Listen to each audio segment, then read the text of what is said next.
Hello, welcome back once again. It's time for another episode of Smooth Traffic, the smoothest automotive podcast out there. With me, as usual, Robert King. Hello there. And Benny Pierce. Hello. So we're going to be covering some interesting topics in this episode of Smooth Traffic. We've got some thoughts on the new Top Gear appointment. I've got a mum's car curveball. And we're also going to be talking about the RM Sotherby's auction in Paris. Right then, chaps, so the new Top Gear presenter lineup has been announced. Any thoughts? No. Yes, it's a mixed bag of people that you'd kind of expect might turn up on it, and then Eddie Jordan. Yeah. Yeah, I go along with that. Eddie Jordan is a strange choice. But I think Eddie Jordan excels better shocking people into silence or making people flustered. Yeah, absolutely. And I think that's the difference between him doing all of the live TV work with the F1 coverage. Whereas if he's in the studio, if you get that immediate reaction from an audience, if they have to then reshoot it, you're not going to get the same reaction because it's not as shocking. I really hope Eddie Jordan's not doing the interviews, because he's not very good at interviews. I don't really rate him as an interviewer. I think he just tries to wind people up. But I'm really pleased to see Chris Harris in there, because Chris Harris is for me the best on video motoring journalist there is. He's done some exceptional videos on YouTube over the last couple of years, so I'm really glad to see him up there. Matt LeBlanc seems like a strange choice to me. Yeah, Not sure why. yeah, He's a petrol head, but is he right for it? Don't know. I like Matt LeBlanc, Yeah. but I think the main thing is, obviously with the old guys, if Clarkson said buy a car, you'd buy a car. Are you going to buy a car on Matt LeBlanc's recommendation? No. But on Chris Harris's recommendation, you would, and possibly on Rory's. So and definitely Sabine's. I think there's some really credible people in the lineup. I'm just not entirely convinced on it yet. I've just got a feeling it's not going to quite work, and I think they're going to have to really make the show radically different to the Top Gear everyone's known and grown up with to make it a success. So will you be buying Amazon Prime to watch Clarkson and Co. from their new show? No, too expensive. There's probably other means of watching that show. Unless, of course, Amazon Prime would like to sponsor the podcast, in which case please get in touch. Our Twitter account is @SmoothTraffic. I would say we're in the Amazon Prime of our lives. Bonjour mes amis, bienvenue en circulation fluide, le podcast lisse automobile là-bas. Pardon? Benny? Kingy? I've been in Paris. Well, I haven't been in Paris, but I've done some French. This is Circulation Fluid, the smoothest automotive podcast out there. Yes, I've been to the internet, not Paris, but in my head I was in Paris, and the RM Sotherby's auction in Paris. Right, it didn't go very well for me, did it? But I did have some good news from the auction. The Buick Riviera that I picked out as the bargain, I don't know if you remember. It's sold, and it's sold for just €22,400. That's a couple of £100 over £17,000. Bargain. That is an absolute bargain, because that car was absolutely stunning. So impressed with that. I can't believe it's so cheap, that thing. The Mercedes-Benz SLR McLaren, you know, the one that was owned by Alessandro Del Piero, that went as well. That was sold as well. €274,400. £211,000. That's like Ben's whole year's wages in one car there. A year's wages? You mean a month? Oh yeah, it could be a month actually. Ben's had a promotion, hasn't he? So yeah, probably a month. Bankers. So, but yeah, the real story for me is just the bargain price of the beautiful 1950s Jaguar XKs. Unbelievable. I mean, they're so pretty. The 1954 fixed head coupe went for just €56,000, which is slightly over £43,000. And the 1955 Roadster went for €95,200, £73,000. I just think it's amazing that those beautiful old Jags are worth that kind of money, because they're just so beautiful, so beautiful. You can just look at them all day. For reference, actually, the 54 fixed head coupe, that will likely cost you less than a BMW 530D saloon new, and I just think that represents incredible value for money. Makes my heart beat a bit quicker looking at them Jags. True, but more importantly, what happened to the Ferrari? Well, I was a bit wrong about that, but You I've were. decided to move on from that quite quickly because there was No. There's the matter of a forfeit. What happened to the Ferrari, John? You said it would get how much? £1.25 million. And it went for? Less. How much less? Well, at the time, I think it was sold for €925,000, but I checked on the website today and it had gone for over €1 million. Not that it makes a difference to me, but yeah, I got that wrong. So Yes, you did. you chaps And we'll have, be coming up with a forfeit for you quite shortly. that doesn't sound threatening in the slightest. I'm a bit concerned about that. There was another expensive Ferrari sold at auction in Paris this week, which is possibly the one I was thinking of all along. Probably wasn't even thinking about the F40. But the 1957 Ferrari 335 Sport Scaglietti sold for... Do you want to have a guess how much that sold for this week? No. Well, this is the car that broke the Le Mans 24-hour average speed record at the time and was driven to victory by Sir Sterling Moss in the 1958 Cuban Grand Prix. No guesses? Any guesses? No, I read about it, so no, I'm not going to guess. 32 million euros. 32 million? 32 million euros. 24 million pounds. And it's a work of art, really. Car art. Cars? It is an absolute beauty. It's Staggering price. It's stunning. It's stunning. I think a few people have been reporting it's the most expensive car ever sold at auction. I'm not sure that's correct. Oh, can't be far off, can it? It's certainly the most expensive racing car. I know that. Is it? I don't know if it's the most expensive car ever, Maybe I've misread it somewhere then. but certainly racing car. But yeah, there was some really some stunning cars on sale. There was a lot of not solds, which was I always find a bit disappointing. There's a lot of cars sort of went for quite high bids, but they weren't sold. So I don't know if someone's just thrown stuff in there with a ludicrously high reserve. I don't really know how it works, but that was a bit disappointing. But yeah, the F40 that was just bad luck. I think the bidders just didn't seem interested in it. I can't believe it. I can only assume it's because Stefano drove it so nuts.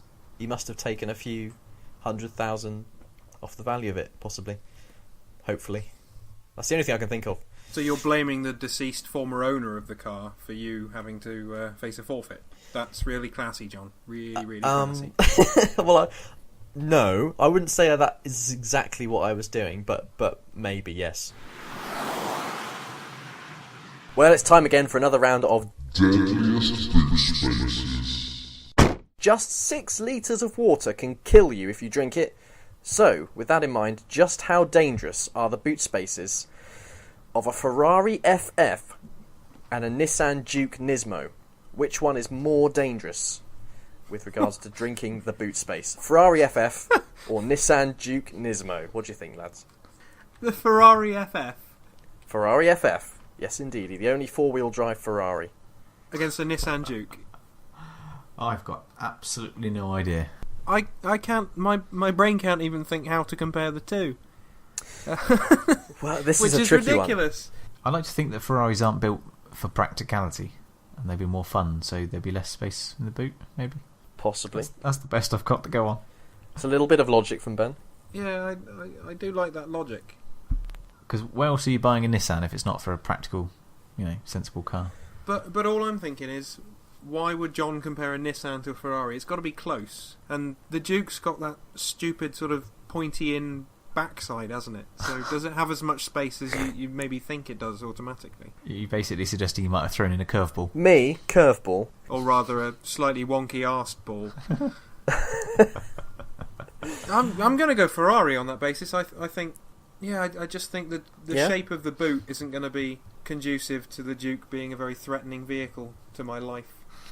Okay, well that's good logic, King. That's good logic. I'll give you the Ferrari's boot space here. The Ferrari FF has 450 litres of boot space, which means it would kill you 75 times on the trot. So with that in mind, Ben, do you want to go Ferrari or do you want to go Nissan? Well, I'll stick to my original logic and be different and go for the Nissan. Okay. Well, the Ferrari FF, as we know, 450 litres. It will kill you 75 times over. The Nissan Juke Nismo has 207 litres of boot space and will only kill you 35 times. So the Ferrari FF is twice as deadly as a Nissan Juke in terms of drinking the boot space. What is the point of the Nissan Juke? Good question, Ben. Well, that's a very good question. I compared those two cars for that reason. You'd think the Nissan Juke would be quite practical. No, it's got a very tiny boot. Not very practical at all. So if you're thinking of buying a Nissan Juke, all I can say is buy a Ferrari FF instead. Solid consumer advice. And now for the scores. Ben Pearce, 1. Robert King, 2. So, John, since the last episode, have you come up with a car to rival Ben and I for taking your mum to the shops in? I'm guessing not. Well, no, actually I haven't. I think the suggestions you and Ben had were pretty much perfect, actually. Okay, who are you picking then, me or Ben? Neither. Explain. Yes. Well, I didn't actually outline which shop you would be taking Mum to, but I have. You're going to say taking her to Wickes. I have now. Mum doesn't want to go to Wickes. No, not Wickes, not Wickes. Mums don't like Wickes, but mums do like small artisan bakeries in Oxfordshire, and for that reason, I have got the perfect car to take Mum to the shop in, and it is the Morgan Roadster. You're an idiot. No, it's perfect. It's No. perfect because No. it looks back, but it's No. also modern. No. It's elegant. It's No. stylish. It No. goes well in the scenery of Oxfordshire. It's the perfect car to go and pick up a crusty bloomer from Oxfordshire in. No. But it is. No. We need to have more than just no, King. No, this is the attitude that you take when we come up with ideas, John, so I'm going to take that attitude with you. No.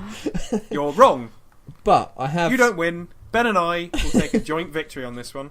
You can't have a Anyway. joint victory. There's only one space in the garage. We can do what we like, John. This is how you play it. This is how we're going to play it. Well, So the mum's car will be the Honda HR-V and the Mazda CX-5. no, we can't do that. When one's in the garage, you take the other one. No, there's only 5 spaces in the garage. One will have to remain parked on the road. Well, that's all right. You can leave one of them out on the road. They don't need to live in a garage. Actually, I need to keep my Morgan in the garage, so both of them have to go on the road, because the Morgan, soft top, so really ought to stay in the garage. The Morgan's not going in the garage because your mum's not getting in the Morgan with you and going to a shop. Simple as no. It's not a shop, King. No. It's an artisan bakery in Oxfordshire. No. This is an enormously disappointing segment of Smooth Talking, because I've You're an enormously disappointing person. clearly come up with a fantastic solution to the problem of not being able to choose between your two cars by coming up with an even better car and a much better place to take to the mother in as well. You can't change the rules just because we've come up with something that's a valid point. Maybe we should ask Ben's mum what she would like to go for a drive-in more to a bakery in Oxfordshire. A Mazda CX-5, a Honda HR-V, or the beautiful and handmade Morgan Roadster. Okay, I'm okay with that. And if you happen to listen to this, Karen, I put my faith in you. She does actually, Rob, so we'll soon find out. Wonderful. Johnny, you're a buffoon. No, it's the best. It's the best idea. I can't choose between you two, so I've got to go for the other option. It's brilliant. Just imagine it, going out in the morning at 9 o'clock in a Morgan Roadster to go and get a crusty bloomer from a beautiful small bakery in rural Oxfordshire. It's perfect.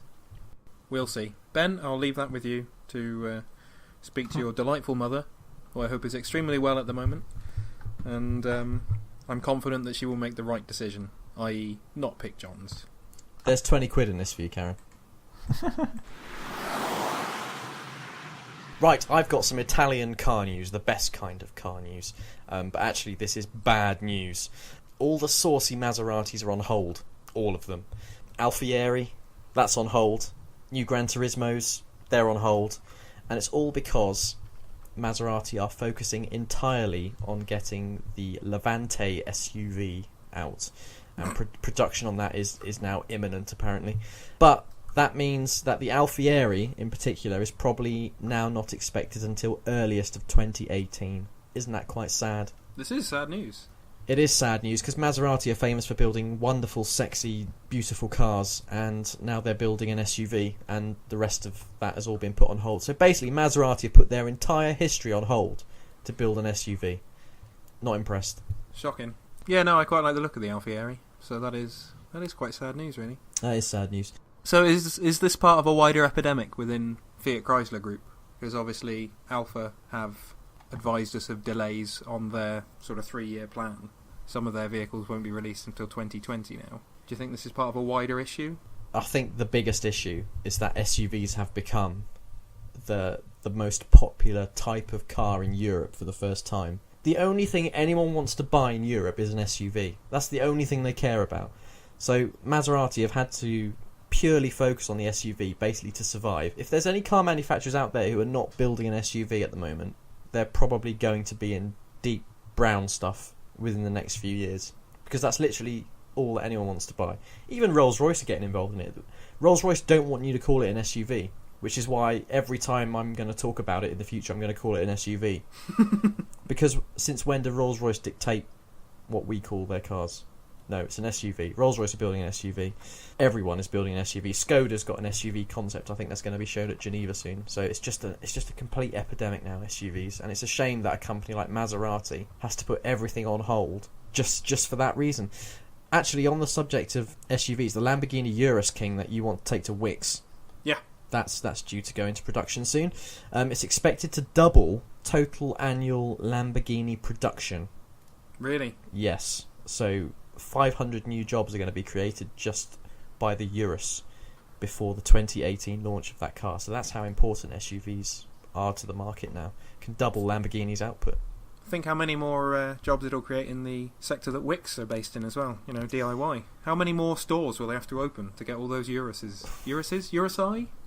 We'll work on that. We'll work on that, yeah. Yeah. How many more stores will they need so that people can take their Urus to Wix? I mean, I'm sure Ben is, fingers crossed, hoping for one to open in Bracknell so he can keep building his things. What'd you build, Ben? Everything. Everything and anything. See, he's gone deaf from his power tools as well. That's how into it he is. Moving on from that slightly, John. Yep. I've got some cactus news. I love cactus news.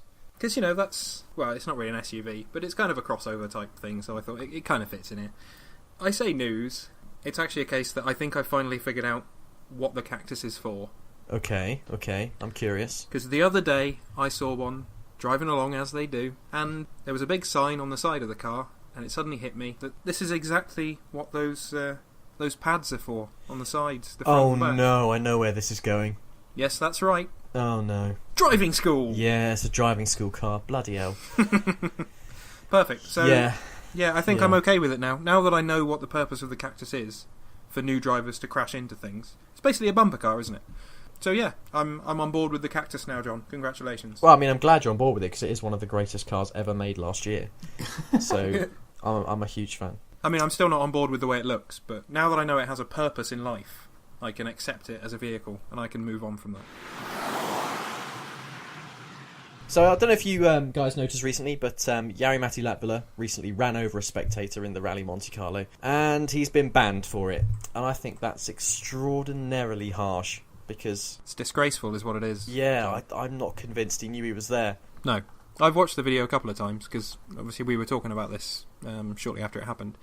And if you watch it, if you just play back the incident itself, just the sort of 3 or 4 seconds where it happens, there's so much smoke billowing out of the bonnet and up over the screen. I mean, there's no way that he's intentionally done it. I can't see any logic behind even giving him a small fine or anything. It's just ridiculous. Mm-hmm, mm-hmm. Also, you do take your chances to some extent because these cars are whizzing around, and you know you're kind of taking your life into your own hands if you're going to sit on the outside of a corner like that. And absolutely, why does he not get out of the way? I don't understand. It's because if you watch it, it's because he's reaching down to grab, I presume, a camera or something. So he thought technology over his health, his own life. Yeah, nice one. Although, on that note, there's quite a funny video of, I don't know if anyone saw the guy on the Segway take out Usain Bolt a few weeks ago. And the first thing he does, if you watch he checks his camera, doesn't he? He checks his camera is okay before he bothers looking at Bolt to see if he's alright. It's hilarious. About Jari-Matti and the spectator. If you start punishing drivers for hitting spectators, poorly positioned and quite often largely stupid spectators, I think you're going to really upset the drivers, because the drivers have an enormously dangerous job as it is, driving at high speed on, small country roads. And if you start punishing the drivers for hitting spectators at very low speeds when they've just had an accident and the spectators are too close to the action anyway, I think it's going to harm the sport. I think it's actually going to harm the sport, and the stewards need to do a much better job, and the people who organise these events need to do a much better job of making sure spectators are only in positions where they're not going to get themselves into trouble, because drivers are going to leave the road because it's incredibly dangerous rallying. Anyone who's a rally driver is mad. But in a good way. Oh yeah. Oh yeah. Right, recently me and Kingy got very, very into playing Race Driver Grid cooperative split screen. Very, very intense rivalry, which I have been wronged in several times. We've put all that behind us now, though, John. We've moved on. We've become better teammates. We're getting better at competing and not beanbagging each other off on the first corner now. And we're ready to take it to the next level, shall we say? Because we're visiting Benny Pierce, and he has Forza 6 on the Xbox 360. Is it 360, Ben? No, Xbox One. Xbox One. Okay, the Xbox One, which is the latest Xbox, isn't it? It is. So yeah, that should be good fun. Have a few races. We'll definitely upload some clips of Jonny failing miserably when we take off all the driver aids. Rubbish. Seriously, it's hard work. You've been playing it a little bit, haven't you, Ben? And yeah, you're quite impressed with it so far. It's good. Yeah, it's quite a good racing simulator, I think. Just made a smooth traffic car, so that looks quite smart. I'll be sure to tweet a picture of that as well. Yeah, we'll get a picture of that out onto our Twitter, because that does look pretty cool, actually. I like that feature. It's all about getting the brand out. Absolutely. Get the brand out there. Maybe we can ask the manufacturer as well if they wouldn't mind just giving us one with the Smooth Traffic logo on. We'll see. I mean, we asked for sponsorship, so why can't we ask for that? We can offer to sponsor them. Yeah, we could. I mean, we won't pay them anything. And hopefully, King, me and you are going to get on track this time and not resort to physical violence off the circuit again like last time when you cost me the World Championship. I have nothing to say to that. This is why our video making on Forza 6 is going to be so good, I think, because if it's anything like what we've been doing on Race Driver Good recently, it could be absolutely brilliant, because it's been really properly intense rivalry, great racing. Ben, are you actually any good at it? No. Excellent. So it's just between me and King then. Maybe we can beanbag Ben off into the first corner. Anyway, stay tuned to the Smooth Traffic Twitter account. Have a look at our YouTube page. Just see what comes up, because I think it could be very interesting indeed. Doubt it. Well, thanks for listening once again. That wraps up another episode of Smooth Traffic. Oh, before we go, Kingy, the Smooth Traffic calendar. Yes. What have we got for this month? Because we've ticked over into February now. This month, the Smooth Traffic calendar has the Ferrari Dino 246 GTS from 1973. It's an absolute beauty. Ooh, a relative of mine used to have one of them. Seriously? Yeah, seriously. Used to have one of them. I'm not sure it's a good car to take a date out in, though. What was the car you wanted to take a date out in? That classic car? Was it an Austin Healey or something? Austin Healey 3000. Yeah. Which coincidentally was the January car. Was it really? Yeah. Oh, well, in that case, if you would like to take Rob King out for a date in your Ferrari Dino, tweet him at Robert King ESQ. But if you just want to talk cars with me and Benny Pierce, tweet us at Smooth Traffic, at The Face of Ben, at The Jonny Edge. And again, thank you very much for listening. Goodbye.